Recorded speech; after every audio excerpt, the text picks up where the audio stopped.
আগামী 1 জানুয়ারি আইপিএফটি দলের প্রতিষ্ঠাতা নরেন্দ্র চন্দ্র দেববর্মার তৃতীয় মৃত্যুবার্ষিকী। এদিন সমস্ত ডিভিশন কমিটিগুলি যাতে তেলিয়ামুড়া রানীপুরস্থিত প্রয়াত সুপ্রিমো এনসি দেববর্মার সমাধিস্থলে গিয়ে মাল্যদান করেন। অপরদিকে মুঙ্গিয়াকামী কমিউনিটি হল ঘরে একটি সভা করা হয়। মঙ্গলবার দুপুরে সাংবাদিক সম্মেলন করে এই কথা জানান আইপিএফটি দলের সাধারণ সম্পাদক স্বপন দেববর্মা।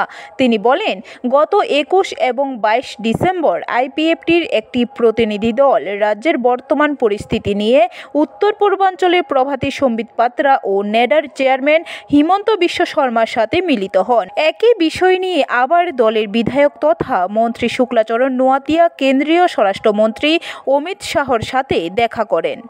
আইপিএফটি দলের প্রতিষ্ঠাতা তথা ত্রিপুরা রাজ্যের প্রাক্তন রাজস্ব মন্ত্রী স্বর্গীয় এনসি দেববর্মার দ্বিতীয় মৃত্যুবার্ষিকী দিবস পালনের জন্য আমরা আইপিএফটির কেন্দ্রীয় কমিটির সমস্ত ডিভিশন কমিটিগুলোকে নির্দেশ দিয়েছি।